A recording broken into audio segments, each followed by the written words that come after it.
আসসালামু আলাইকুম। আশা করি তোমরা সকলেই ভালো আছো। আমিও আল্লাহর রহমতে ভালো আছি। আজকে নিয়ে আসলাম তোমরা যারা এইচএসসি পরীক্ষার্থী রয়েছে তাদের জন্য খুবই গুরুত্বপূর্ণ একটি সাজেশন। এবং আজকে যাদের বিষয়ে কথা বলবো তারা হচ্ছে ব্যবসায় শিক্ষা বিভাগ, অর্থাৎ তোমার কমার্সের যারা স্টুডেন্ট রয়েছে। আজকের সাজেশনটি মূলত তাদের জন্য। আসলে আমরা সাজেশন নিয়ে আলোচনা করি। আজকের বিষয় হচ্ছে হিসাব বিজ্ঞান দ্বিতীয় পত্র।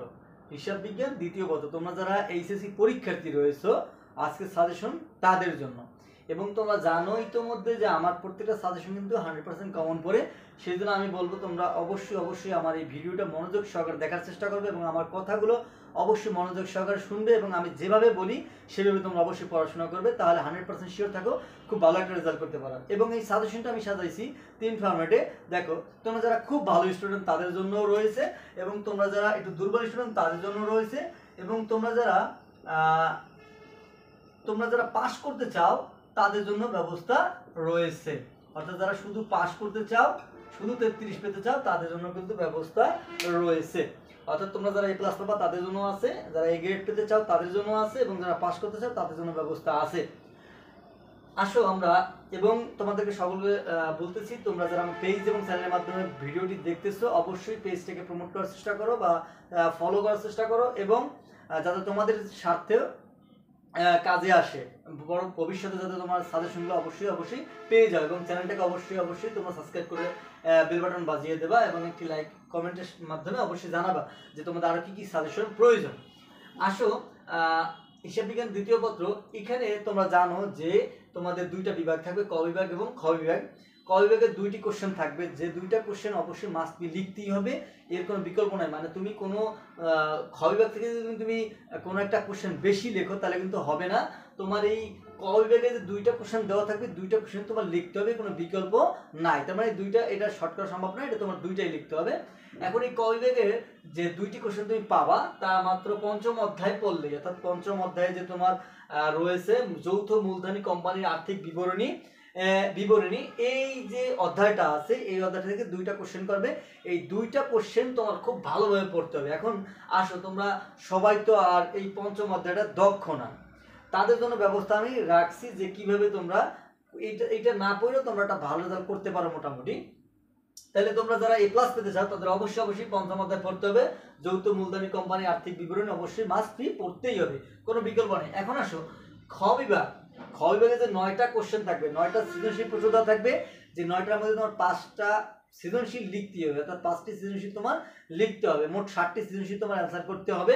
তাহলে এই 5টি কোশ্চেন তুমি যেখান থেকে পাবা সেটা আমি দেখাই দিতেছি। এবং সৃজনশীলের পর তুমি যে সিকিউ 30 নম্বর থাকবে, সেই সিকিউ কমন পেতে হলে কিন্তু তোমার সবগুলো অধ্যায়, তোমার সিলেবাস যেগুলো অধ্যায় দেওয়া আছে সবগুলো অধ্যায় কিন্তু পড়তে হবে। কিন্তু এই 4টা অধ্যায় থেকে তোমরা অবশ্যই মিনিমাম 16 থেকে 24টা এমসিকিউ অবশ্যই কমন পেয়ে যাবা। তাহলে আমরা দেখি এখন খ বিভাগে কি কি আছে। দ্বিতীয় অধ্যায়, আমি এখানে মাত্র 3টা অধ্যায় রাখছি। দ্বিতীয় অধ্যায় অংশীদারি ব্যবসায়ের হিসাব মাস্ট পড়তে হবে। অংশীদারি ব্যবসায়ের হিসাব মাস্ট পড়তেই হবে। এরপর রাখছি দেখো 6ষ্ঠ অধ্যায় আর্থিক বিবরণী বিশ্লেষণ মাস্ট পড়তে হবে, কোনো বিকল্প নাই। এরপর রাখছি দেখি 8ম অধ্যায় মজুদ পণ্যের হিসাব রক্ষণ পদ্ধতি। এখন এটা আমি সাজাইছি অবশ্যই সহজ অনুসারে, যাতে তোমরা খুব সহজ অল্প পড়ে খুব ভালো একটা রেজাল্ট করতে পারো। এই 4টা অধ্যায় কারা পড়বা? যারা এ প্লাস পেতে চাও, কোনো বিকল্প নাই। এই 4টা অধ্যায় পড়লে তোমার যে 7টা সিকিউ কমন পড়তে হবে, সৃজনশীল পড়তে হবে, তা 100% শিওর থাকলে লিখে দেবো। অবশ্যই তোমার এই 4টা অধ্যায় থেকে কমন পড়বে, এবং বেশিও পড়বে, এটা বলতে পারি। 7টা থেকে বেশিও পড়ার সম্ভাবনা বেশি, তবে 7টা অবশ্যই পাবা। তাহলে এই 4টা কারা পড়বা? যারা মূলত এ প্লাস পেতে চাও, তারা এই 4টা অধ্যায়ই খুব ভালোভাবে পড়বা। এখন আসো, যে আমি এ প্লাস তো পাওয়ার মতো যে পড়াশোনা করা দরকার আমি পড়িনি, তাহলে আমার কি দরকার? আমার এই গ্রেডটা প্রয়োজন। তাদের কিভাবে তোমাদের 5টা সৃজনশীল প্রশ্ন কমন পড়তে হবে অবশ্যই। তাহলে তোমাদের 50 নম্বর এবং 20 নম্বর তোমরা যদি এমসিকিউতে কালেক্ট করতে পারো তাহলে অবশ্যই 70 হয়ে গেল। তাহলে তারা মাত্র এই 3টা অধ্যায় পড়বা, এই 3টা অধ্যায়। কারণ কি? দ্বিতীয় অধ্যায় অংশীদারি ব্যবসায়ের হিসাব, এবং 6ষ্ঠ অধ্যায় আর্থিক বিবরণী বিশ্লেষণ, এবং 8ম অধ্যায় মজুদ পণ্যের হিসাব রক্ষণ পদ্ধতি। কারণ আমি এই কারণেই বললাম যে এই 3টা অধ্যায় বলে তোমরা 5টা কোশ্চেন অবশ্যই কমন পাবা। তবে তো 5টা লেখার মতো সামর্থ্য তোমার থাকবে, কারণ এইটা একটু কঠিন। এই অধ্যায়টা একটু কঠিন, যার তুলনায় আর কি এই 3টা অধ্যায় তোমার কাছে সহজ মনে হবে, আমি এটা মনে করি। তাহলে তোমরা যারা এ গ্রেড পেতে চাও, তারা অবশ্যই 2য় অধ্যায় অংশীদারি ব্যবসার হিসাব, 6ষ্ঠ অধ্যায় আর্থিক বিবরণী বিশ্লেষণ এবং 8ম অধ্যায় মজুদ পণ্য হিসাব রক্ষণ পদ্ধতি মাস্ট অবশ্যই পড়বা।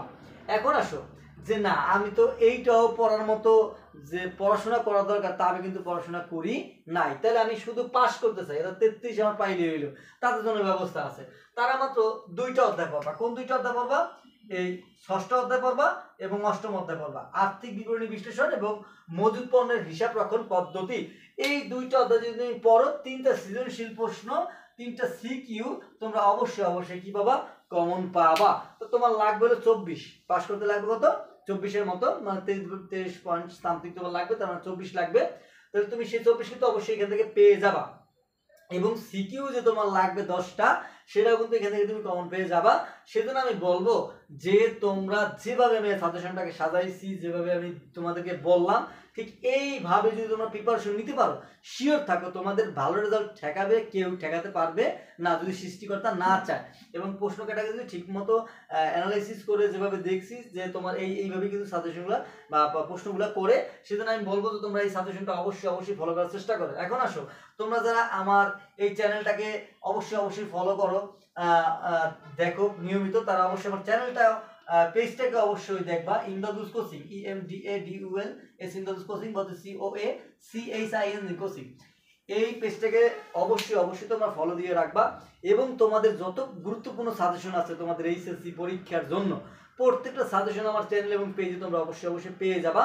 এবং তোমাদের কোনো কিছু জানার থাকলে তোমরা অবশ্যই আমার পেজের মাধ্যমে নক দিলে আমি তা চেষ্টা করবো জানানোর জন্য। সেজন্য আমি বলবো যে তোমরা অবশ্যই সাজেশনটা মনোযোগ সহকারে দেখার চেষ্টা করবা এবং বোঝার চেষ্টা করবা এবং এই অনুসারে পড়াশোনা করবা। এর বাইরে কিছু পড়ার প্রয়োজন নাই, তাহলে তোমরা ভালো রেজাল্ট করতে পারবা। এবং তোমাদের আরো সাজেশন যাতে আমি সামনে দিতে পারি, সেজন্য আমার দোয়া করবা। আশা করি তোমরা সাজেশনটা বুঝতে পেরেছো। খোদা হাফেজ, ভালো থাকো।